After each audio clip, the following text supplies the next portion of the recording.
என் தங்க பிள்ளையே, இந்த வாராகி தாயானவள் உன் வாழ்க்கையில் நடக்கக்கூடிய விஷயத்தை புட்டு புட்டு வைக்கப் போகிறேன். இன்று உன் வாழ்க்கையில் நடக்கக்கூடிய விஷயம் இதுதான். ஏனென்றால் இன்னும் 3 மாத காலகட்டத்தில் இதுதான் உன் வாழ்க்கையில் நடக்க இருக்கிறது. வருவதற்கு முன்னே என் தங்க பிள்ளை அனைத்தையும் தெரிந்து கொள்ள வேண்டும், புரிந்து கொள்ள வேண்டும். அதனால்தான் இன்று இந்த தாயானவள் ஓடோடி வந்து என் தங்க பிள்ளையின் எதிர்காலத்தை சொல்ல இருக்கிறேன். ஏன் தெரியுமா? என் தங்க பிள்ளையானது அதீத மன அழுத்தத்தில் இருக்கிறது, அதீத குழப்பத்தில் இருக்கிறது. என் வாழ்க்கை இந்த கஷ்டகாலத்திலே முடிந்து விடுமோ என்ற பயமானது என்னுடைய தங்க பிள்ளையை ஆட்டி படைத்து கொண்டு சரியாக சாப்பிடவும் முடியாமல், சரியாக உறங்கவும் முடியாமல் மனநோய்க்கு ஆளாகி என் தங்க பிள்ளை ஒவ்வொரு நாட்களும் அவதிப்பட்டு கொண்டிருக்கிறது. அதனால் என் தங்க பிள்ளை ஒவ்வொரு நாட்களும் கண்ணீர் வடித்துக் கொண்டிருக்கிறது. எனக்கு நல்ல எதிர்காலமே வராதா? எனக்கு நல்ல எதிர்காலமே கிடைக்காதா? எனக்கு நல்வாழ்க்கை அமையாதா? இப்படிதான் நான் ஏமாறந்து கொண்டே இருக்க வேண்டுமா என என்னுடைய தங்க பிள்ளை ஒவ்வொரு நாட்களும் அழுது கொண்டிருக்கிறது. என் தங்க பிள்ளையே, நீ அழாதே. ஏன் தெரியுமா? இன்று நான் சொல்லக்கூடிய அனைத்து விஷயங்களும் உன் வாழ்க்கையில் 3 மாத காலகட்டத்தில் நடக்க இருக்கிறது. நான் சொல்வதுதான் நடக்கும். ஆனால் மற்றவர்கள் உனக்கு எதுவுமே நடக்காது, எதுவுமே கிடைக்காது என சொல்லக்கூடிய வார்த்தைகளானது என் தங்க பிள்ளையின் மனதில், இதயத்தில் ஈட்டி எறிவது போல் ஒரு சில நபர்கள், அதுவும் உனக்கு தெரிந்த பழகிய நபர்கள் இப்படியெல்லாம் சொல்லி உன்னை ஆட்டி படைத்து கொண்டிருக்கிறார்கள். என் தங்க பிள்ளையே, நீ தைரியமாக இரு. எதை பற்றியும் கவலை கொள்ளாதே. ஏன் தெரியுமா? ஒவ்வொரு தருணமும் என் தங்க பிள்ளைக்கு நான் துணை இருக்கிறேன். ஒவ்வொரு தருணமும் நான் வழிவகுக்கிறேன். இந்த கஷ்டகாலம் கூட உன் வாழ்க்கையில் வந்ததற்கு காரணம், நீ நம்பிய உறவுகள் உண்மையா பொய்யா ஏமாற்றமா என தெரிந்து கொள்வதற்காக தான் இந்த லீலை கூட. ஏனென்றால் என் தங்க பிள்ளைக்கு அனைத்தும் தெரியப்படுத்தி விட்டேன், புரியப்படுத்தி விட்டேன். எப்படிப்பட்ட நபர்களெல்லாம் உன் வாழ்க்கையில் இருக்கிறார்கள் என்று சொல்லிவிட்டேன். ஆனால் ஒவ்வொரு தருணமும் என்னுடைய தங்க பிள்ளை நானுடன் இருந்து வழிநடத்துவேன் என்பதுதான் இந்த தாயின் சத்திய வாக்கு. இப்பொழுது நான் சொல்வதை கவனமாக கேள். ஏன் தெரியுமா? என்னுடைய தங்க பிள்ளை ஒவ்வொரு தருணமும் மனநோய்க்கு ஆளாகி இருக்கிறது. அந்த நோயை விரட்ட வேண்டும். எப்படி விரட்ட வேண்டும்? என் தாய் சொல்லக்கூடிய விஷயங்கள் அனைத்தும் நடக்கும் என்று நம்பிக்கை வர வேண்டும். என்ன தெரியுமா? இதோ இந்த 3 மாத காலகட்டத்தில் என்ன நடக்கப் போகிறது என்று சொல்ல போகிறேன். கவனமாக கேள். நீ என்ன நினைத்தாயோ, ஒரு உறவு என்னிடம் பேச வேண்டும் நினைத்தாயா? அது நிச்சயம் நடக்கும். உனக்கு மற்றவர்கள் நல்ல துணை வேண்டும் என்று நினைத்தாயா? நல்ல துணை வந்து அமையும். அதே போல் என் உறவு என் பேச்சை கேட்கவில்லை என்று நினைத்தாயா? உன் பேச்சை தான் கேட்கும். அதே போல் என் தங்க பிள்ளையே, எவர் உன்னை அவமானப்படுத்தினார்களோ அவர்கள் கண் முன்னே நீ வாழ்ந்து காட்டப் போகிறாய். இந்த வாராகி தாயானவள் வாழ வைக்கப் போகிறேன். ஒரு சில தங்க பிள்ளைகள் என் தங்க பிள்ளையிடம் பணத்தை பிடுங்கி கொண்டு ஏமாற்றி விட்டார்கள். அந்த பணத்தை எல்லாம் போதும், என்னை விட்டுவிடு என்று காலில் விழுந்து அந்த பணத்தை உன்னிடம் ஒப்படைத்துவிட்டு ஓடோடி விடுவார்கள்.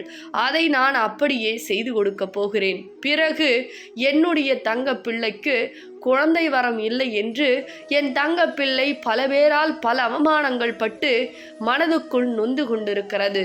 என் தங்க பிள்ளையே, நீ அழாதே. இன்னும் 3 மாத காலகட்டத்தில் நானே வந்து உனக்கு பிள்ளையாக பிறக்கப் போகிறேன். போல் தீராத நோயும் என் தங்க பிள்ளைக்கு தீரப்போகிறது. வேலையில் முன்னேற்றம் இல்லை, பதவி உயர்வு கிடைக்கவில்லை. அதே போல் நான் தொழில் செய்கிறேன், எனக்கு எந்த முன்னேற்றம் இல்லை என்று ஒரு சில தங்க பிள்ளைகள் அதனிலே அதிகமாக யோசித்து கொண்டிருக்கிறீர்கள். என் தங்க பிள்ளையே, அதில் அனைத்துமே நான் முன்னேற்றத்தையும், அப்படியே எவர் எதை சொல்லினார்களோ அவர்கள் கண் முன்னே உங்களை வாழ வைக்க இந்த வாராகி தாய் இன்னும் 3 மாத காலகட்டத்தில் என்னுடைய லீலையானது செய்து முடித்து விடுவேன். பிறகு நான் சொல்வதை கவனமாக கேள்.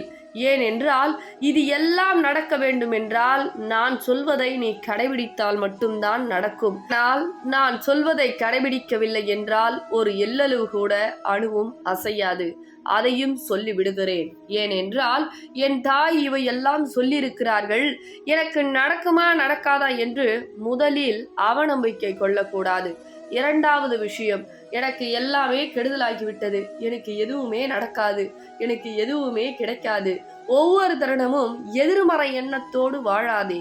எதிர்மறை எண்ணத்தோடு வாழ்ந்தால் நம் வாழ்க்கையில் எண்ணம் போல்தான் வாழ்க்கை அமையும். நான் என்னதான் உனக்கு அனைத்து விஷயங்களையும் கொடுத்தாலும் அது நிச்சயமாக உன் கரங்களில் சரியாக வந்து விழாது என்பதை என்னுடைய தங்க பிள்ளைக்கு தேர்வு செய்து கொடுக்கிறேன் என்பதை மறந்து விடாதே. அப்பொழுது எண்ணத்தை முதலில் தெளிவாக வைத்துக் கொள்ள வேண்டும். உன்னை நீ சீர்படுத்த வேண்டும். உன்னை சீர்படுத்தவும் சரிபடுத்தவும் உனக்கு தெரியவில்லை என்றால் வாழ்க்கையில் நான் என்ன கொடுத்தாலும் அது சரியாக உன்னால் பராமரிக்க முடியாது. எதற்கெடுத்தாலும் அழுகுரல், எதற்கெடுத்தாலும் கவலை, எதற்கெடுத்தாலும் புலம்பல். இப்படி இருந்தால் வாழ்க்கையில் நாம் எதையும் சாதிக்கவும் முடியாது. எதிரில் உள்ளவர்கள் சாதித்து கொண்டே இருப்பார்கள். நாம் இப்படிதான் முக்காடு ஓட்டுக்கொண்டு அமைதியாக உட்கார வேண்டும். இப்படி நீ இருந்தால் இதைதான் நீ கடைபிடிப்பாய். அதனால் தைரியமாக எழுந்திரு, நன்றாக சாப்பிடு, நன்றாக உறங்கு. ஒவ்வொரு தருணமும் இந்த தாய் உனக்கு உதவி செய்வேன் என்ற நம்பிக்கையை வளர்த்துக்கொள். ஒவ்வொரு தருணமும் இந்த தாய் உனக்காக இருக்கிறேன். இந்த உலகத்தில் எவரும் இல்லை என்றாலும் நான் உனக்காக இருக்கிறேன் என்பதை மறந்து விடாதே. ஒவ்வொரு தடவையும் இந்த தாய் உனக்கு உதவி செய்ய போகிறேன். உன்னால் என்றால் அன்னதானத்தை செய். ஒரு விஷயத்தை செய்கிறாய், தொடங்குகிறாய் என்றால் அன்னதானத்தை செய்த பிறகு அந்த காரியத்தை செய்தால் நீ நினைத்த காரியம் வெற்றியாக மட்டும்தான் அமையுமே தவிர தோல்வியை தழுவாது. அதே போல் எவரேனும் உன்னை கஷ்டப்படுத்தினாலோ கவலைப்படுத்தினாலோ அந்த இடத்தில் அவர்களுக்கு பதில் கூறி கொண்டிருக்காதே. என் தாய் இருக்கிறார்கள், என் தாய் பார்த்து கொள்வார்கள், எனக்கு அனைத்தும் என் தாய்தான் என்று அந்த நபரை என்னிடம் விட்டுவிடு. உன் கண் முன்னே எப்படி கதற கதற உன்னை கண்ணீர் வர வைத்தார்களோ அதை விட பல மடங்கு 1000 நான் அவர்களை தண்டனை கொடுப்பேன். அது உன் கண் முன்னே நிகழும். அதனால் இனிமேல் நீ தைரியமாக இருக்க வேண்டும். என்ன என் தங்க பிள்ளையே, தைரியமாக இருப்பாயா? தைரியமாக இருப்பாய் என்றால் தைரியமாக இருப்பேன் தாயே என்று கேட்கக்கூடிய ஒவ்வொரு தங்க பிள்ளைகளும் எனக்கு குறு மெசேஜை அனுப்பி வைத்துவிட்டு பிறகு தைரியமாக உன் கடமைகளை செய், சந்தோஷமாக இரு. வாழப்போவது இன்னும் 100 ஆண்டுதான், 200 ஆண்டோ 300 ஆண்டோ கிடையாது என்பதை மறந்து விடாதே. பிரச்சனை, கடன் பிரச்சனை, அந்த பிரச்சனை, இந்த பிரச்சனை என்று குழம்பிக் கொள்வதை விட ஆழ் மனதாக தெளிவாக யோசித்து என் தாய் வருவார்கள், நான் செய்ய போகிறேன் என்று அந்த முடிவை எடு. உனக்கு நல்லதே நடக்கும். பிறகு இந்த பதிவினை பகிர்ந்து விடு. என் தங்க பிள்ளைகளா எல்லாம் எப்படி இருக்கீங்க? இன்னைக்கு நான் புது ஆஃபர் சொல்ல போறேன். என்ன அப்படின்னா, ஃபர்ஸ்ட் தான் 100 பீப்புள்ஸ்க்கு saree வாங்கினா அம்பாளுடைய வராகி அம்மனுடைய காயின் ஃப்ரீன்னு சொல்லியிருந்தேன். ஸோ நிறைய பேர் நல்ல சப்போர்ட் கொடுத்தீங்க. ரொம்ப ரொம்ப தேங்க்யூ ஸோ மச் தங்க பிள்ளைகளா. இப்போ அதே ஆஃபர் மக்கள் கேட்குறாங்க. ஸோ உங்களுடைய வேண்டுகோளுக்காக திரும்பவும் நான் அந்த ஆஃபரை கொடுக்குறேன். saree வாங்கினீங்கன்னா காயின் ஃப்ரீங்க. ஸோ அந்த சாரியுடைய கலெக்ஷன் காமிச்சிடுறேன். இப்போ இருக்கிற சாரி மட்டும் உங்களுக்கு கலர்ஸ் காமிச்சிடுறேன். அதை ஸ்க்ரீன்ஷாட் எடுத்து நீங்கள் புக் பண்ணிங்க. சரிங்க. ஸோ ஃபர்ஸ்ட் கலர் இதுதான். ஸோ இது எல்லாருமே வேர் பண்ணலாம். ஸோ சூப்பராக இருக்கும். இது பார்த்தீங்கன்னா green colour with yellow. Screenshot எடுத்துக்கங்க. ஸ்க்ரீன்ஷாட் எடுத்துட்டு ஸோ நீங்கள் புக் பண்ணிக்கலாம். இது நான் வேர் பண்ணியிருக்கிற சாரி. ஸோ இது பார்த்தீங்கன்னா பெரிய பார்டரு. எப்படி இருக்கு சாரி எல்லாம் கலெக்ஷனு? ஸோ எல்லாமே சூப்பராக இருக்கும். ஸோ எல்லாருமே நல்லா வியர் பண்ணிக்கலாம். ஸோ இது எது பார்த்தீங்கன்னா குபேரப்பட்டு. ஸோ எல்லாமே நல்லா தான் இருக்கும். வியர் பண்ணிக்கோங்க. இந்த ஆஃபரை மிஸ் பண்ணிடாதீங்க. So thank you so much.